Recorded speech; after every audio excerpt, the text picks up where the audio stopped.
Dia kau punya tamu tinggi. Saya rendah. Okay. Okay, all the recorders here. Any more recorders? No? Okay.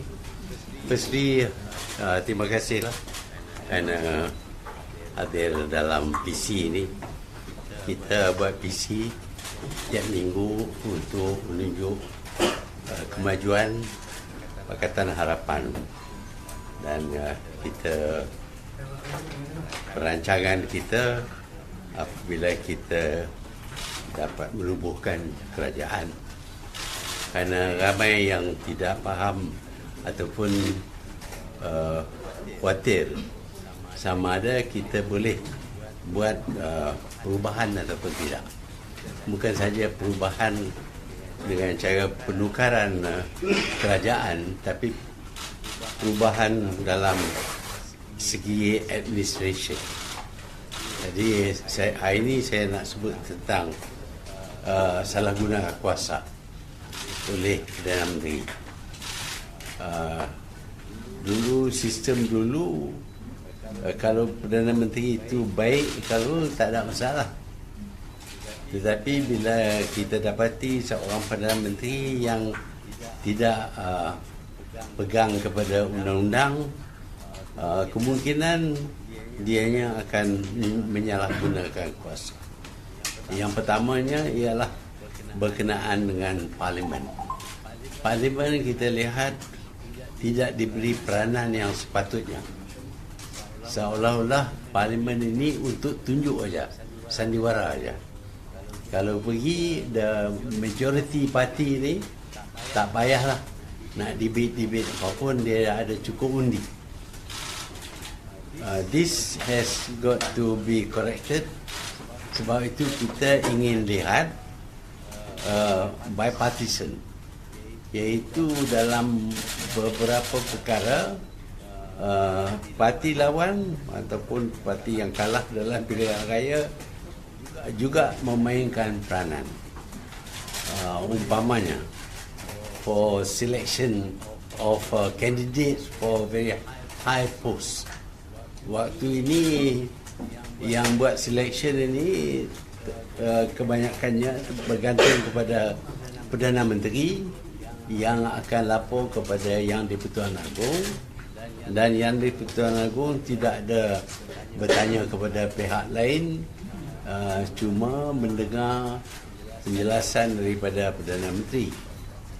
Kita akan tukar ini dengan ada bipartisanship, so that every candidate boleh disoal oleh members of parliament. Ini bermakna bahawa kalau kita dah jadi kerajaan, we are going to welcome the opposition to participate also in government business. So with that, we hope to be able to verify qualification of the candidates for any post, high posts, which are appointed by the Agong. Macam apa nama PAT, IGP, AG dan lain-lain. Ini semua akan di-vet oleh Parlimen. Itu, and for many issues there will be stress on bipartisanship. Then with regard to the Prime Minister himself, kita dapati bahawa Prime Minister kalau dia agak lama, mungkin dia salah guna kuasa. Bukan semualah. Ada satu Perdana Menteri itu, dia lama juga tapi dia tak salah guna kuasa. Dia berhenti sendiri. But oleh kerana itu kita akan kurangkan term Perdana Menteri kepada 2 term saja, not any more than that. On major issues there should be proper debate. Kita sekarang ni ada what do you call it, Mr. Speaker ni bahasa Inggeris cakap lah, tapi Mr. Speaker tak boleh cakap, dia cuma preside saja. We find that the appointment of the Speaker is too dependent on the government. Of course, the government has the majority. Kita dulu Speaker comes from members of Parliament, but now the Speaker can be appointed from outside of Parliament. Unfortunately, kita lihat lagak Speaker yang ada ini seolah-olah dia memihak kepada kerajaan dan menghalang debate sehingga ahli Parlimen tidak boleh debate apa-apa pun yang tak disukai oleh kerajaan, dan melalui Speaker debate akan dihalang, tidak ada debate. So we want to have a Speaker who is subjected to bipartisan choice.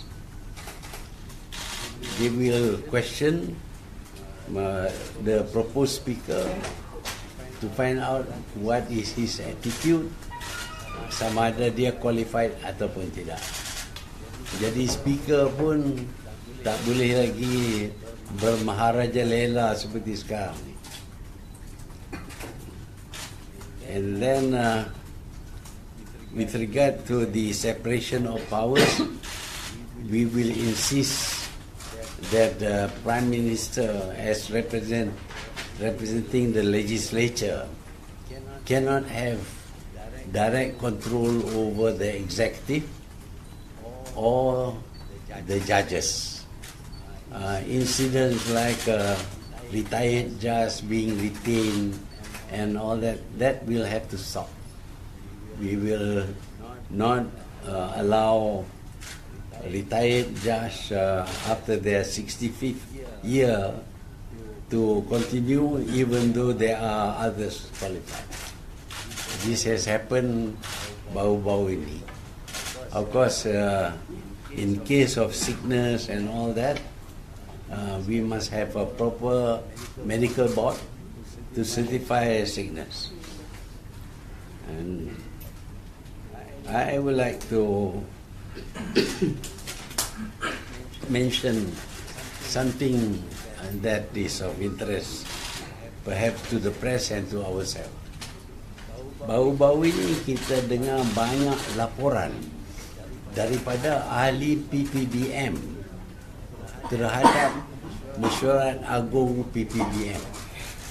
Ahli-ahli PPBM ini berasa tak puas hati dengan mesyuarat agung ini kudunya tak sah, dan mereka membuat laporan kepada ROS. Sudah tentu kalau ROS berpendapat bahawa mesyuarat agung ini tidak sah, maka permohonan untuk mendaftar Pakatan Harapan akan terganggu, tidak akan dilulus. Kita heran kenapa terdapat sehingga 400 ahli-ahli PPBM ini buat laporan yang sama dengan perkataan yang sama kepada ROS.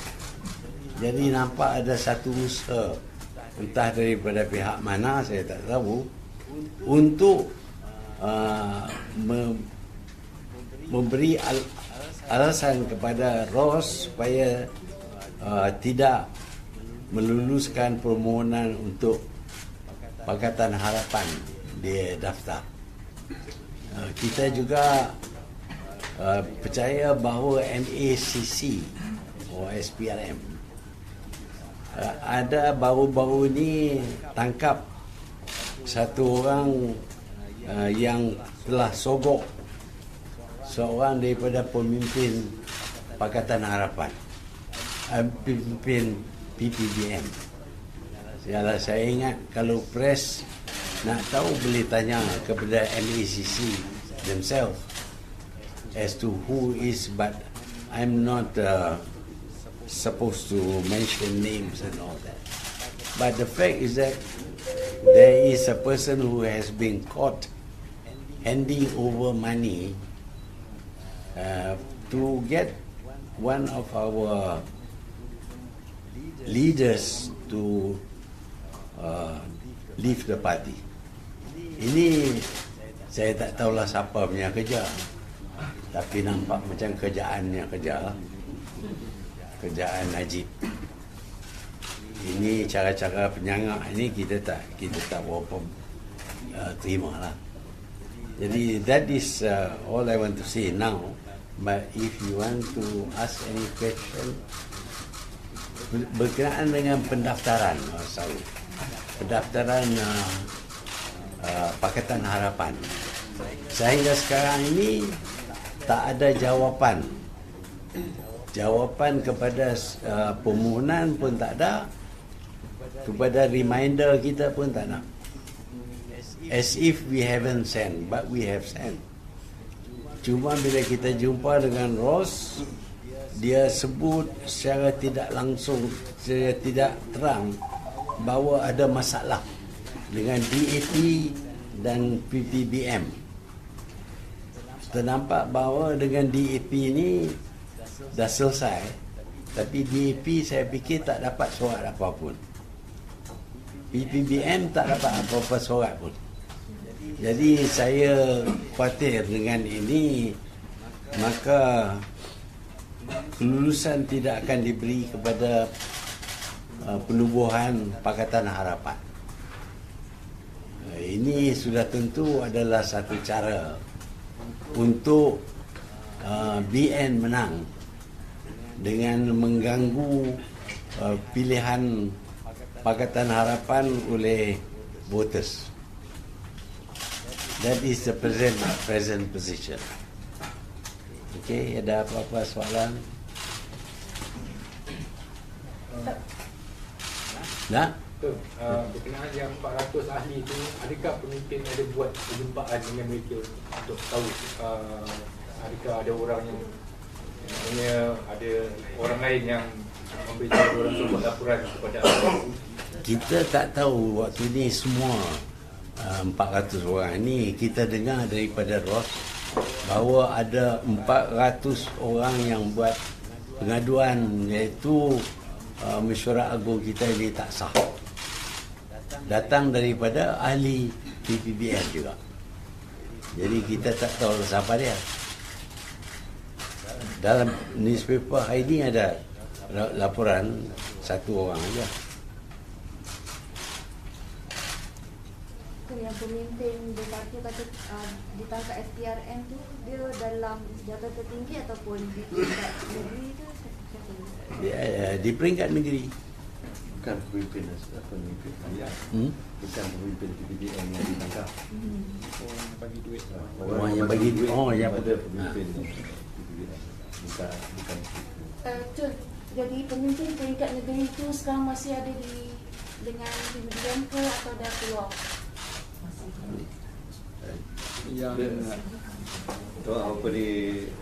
Ada yang ditangkap ialah orang yang bukan daripada PPBM lah, bekas PPBM. Bekas pemimpin PPBM. Nak kata pemimpin pun tidak. Menawarkan kepada seorang pemimpin dalam PPBM. Yang masih ada dengan PPBM lah? Ya. Okay. Just you mentioned about a lot of transformation regarding the appointment of AG, IGP. All these, are you going to?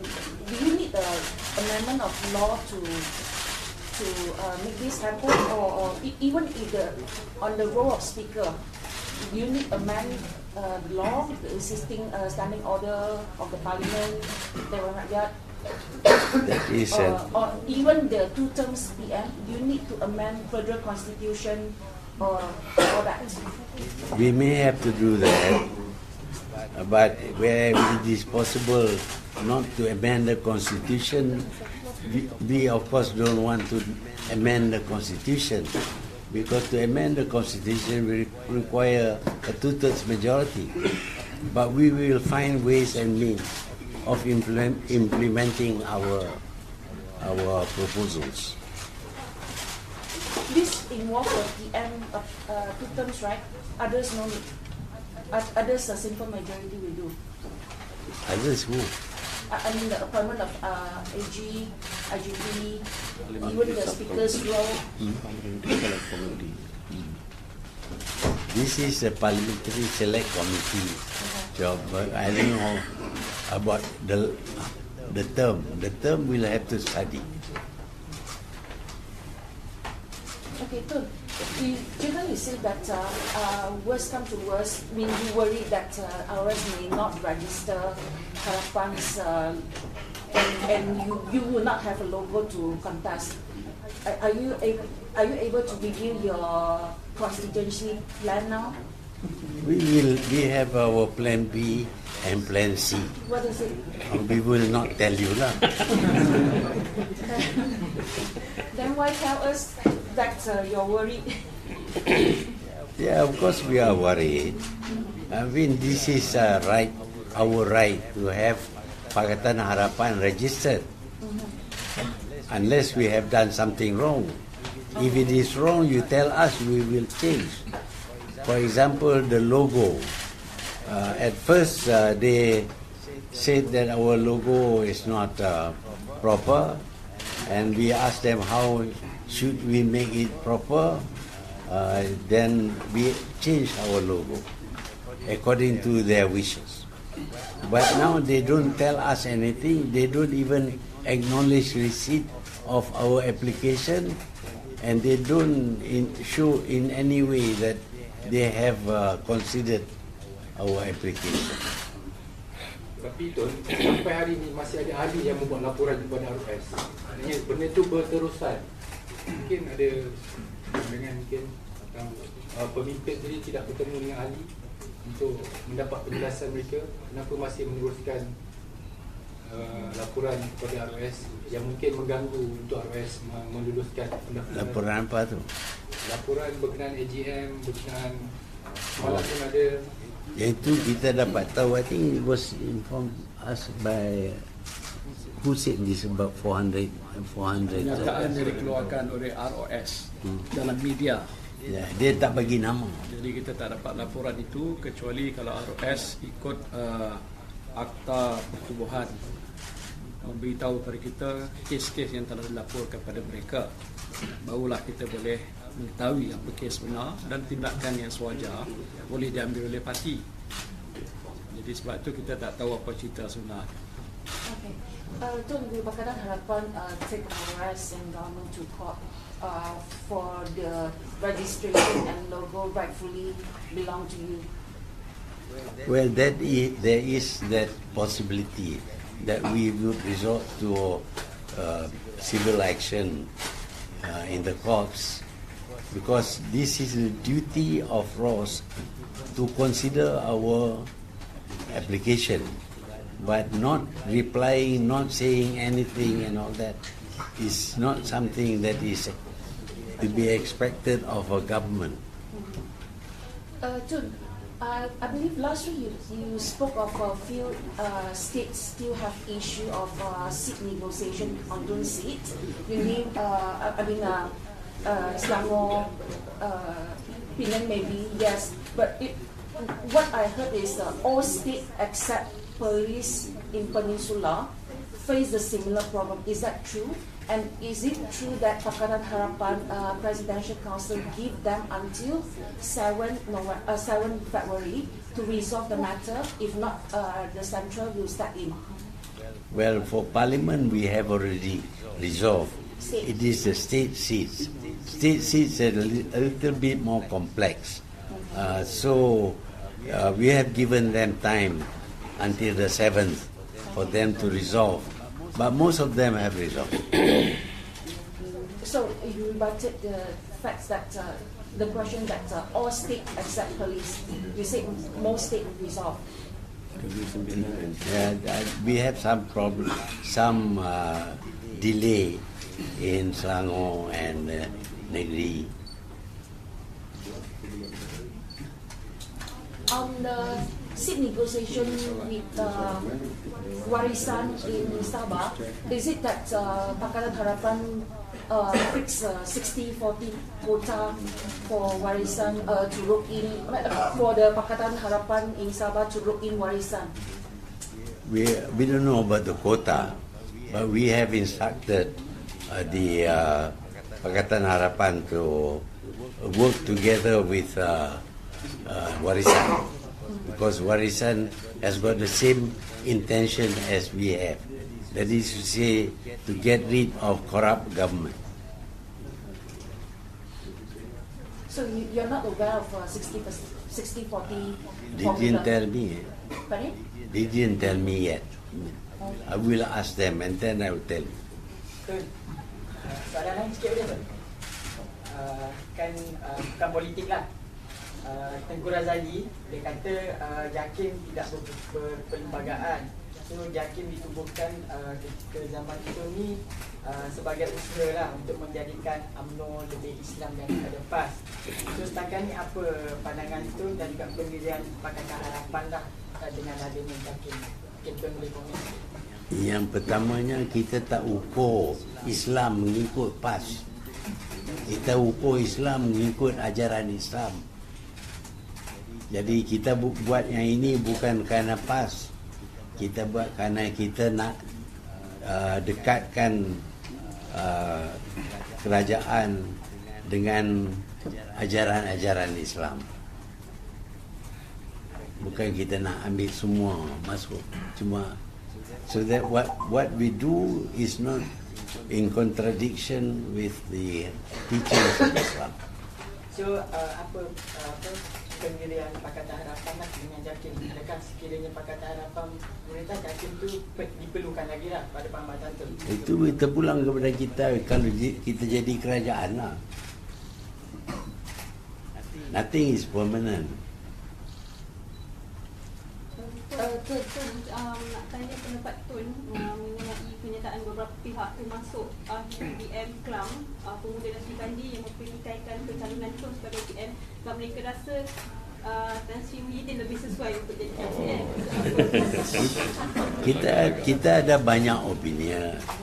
Itu hak dia lah, nak kata itu pendapat dia. Tapi kita go by the majority. Kalau majority ni ada minority yang tak setuju. Yang tu demokrasi. Just follow on the seat allocation. Has any decision made on Air Hitam and also Titi Wangsa? Air Hitam dan Titi Wangsa. Parlimen, Titi Wangsa is in wilayah Pakistan. Also, yeah, Kunan. Kunan say that he pity you and Tun Siti Hasma for the Pasar Malam receipt, and he said that because you're old doesn't know why you need to go there, and then he said that the people you visit is outside Parliament. They are not voted there. So he's not concerned, he's unfazed. He said that it's okay if Mahathir come to Putrajaya. I just thank him on my behalf. Please thank him. That I'm glad that he welcomes me to Putrajaya. There was no Putrajaya before. I don't know how it happened. Okay, just one more question. Has Pakatan Harapan made a decision on what is the stand on interfaith custody in regards of recent Indira Gandhi's case? We hold to the law. We abide by the law. It is not for us to question. As long as it is in accordance with the law, we follow. We have always been advocating the rule of law. But are you going to look into a system of Last soalan daripada saya. Saya boleh salah soalan juga. Setengah berpendapat termasuk penganalisis kata Sun sewajarnya bertanding di kerusi campuran berbanding kerusi majoriti Melayu sebab peluang tu nak menang tu adalah tinggi dan juga memudahkan Tun untuk diangkat jadi Perdana Menteri. Terima kasih. Nasihat kepada saya, terima kasih. Tapi apa pandangan Tun? Ataupun Tun merasakan Saya kena fikir dalam-dalam. maknanya Tun tidak menolaklah sekiranya Aku tak menolak apa pun. So, Tun, just elaborate on the. Sorry. Itu untuk mana saya nak tanya apa, saya pun berminat tu lah tapi dari segi sekarang kadang sesuaikan pun dengan bagi lain dengan kerajaan sekarang ni semua tu cerita banyak apa ada tak yang dari pihak kerajaan bagi pendapat itu sendiri pribadi ataupun secara umumnya yang ada sedikit positif ataupun yang ada baik daripada kerajaan dapat tu yang maksud saya ada tak yang positif ataupun sedikit kebaikan yang kerajaan sekarang ni Sedikit kebaikan. ataupun apalah benda positif yang boleh untuk rakyat ataupun apa pun lah. Tak masalah soalan saya ni mungkin agak bakar kot. Kita dah bercakap lah berkenaan dengan keburukan dia. Kebaikan dia, dia tahu sendiri lah. Okay, one last question. Just kita kalau nak main constitution kita perlukan third majority, tapi masa zaman tu dulu kenapa tu tak buat, kenapa sekarang baru terpetikaikan semua? Apa dia? Petikai yang mana? Amend the constitution. Amend the constitution. Pada masa itu saya tak tipu constitution. Saya bukan macam Najib. My government was a government that obeys the law, goes according to the rule of law. Tetapi Najib lain. Kita dulu tak curi duit. Kalau you ada rekod saya curi duit, tak apalah, boleh bagi laporan. Tapi saya tak curi duit. Bahkan saya bagi balik semua hadiah-hadiah yang saya terima, worth about more than $1 million. Saya bagi balik, saya tak ambil. Najib bagi balik apa?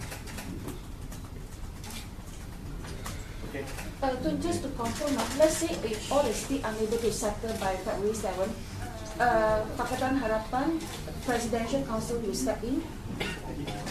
We will consider the problem when we come to it. Okay, thank you.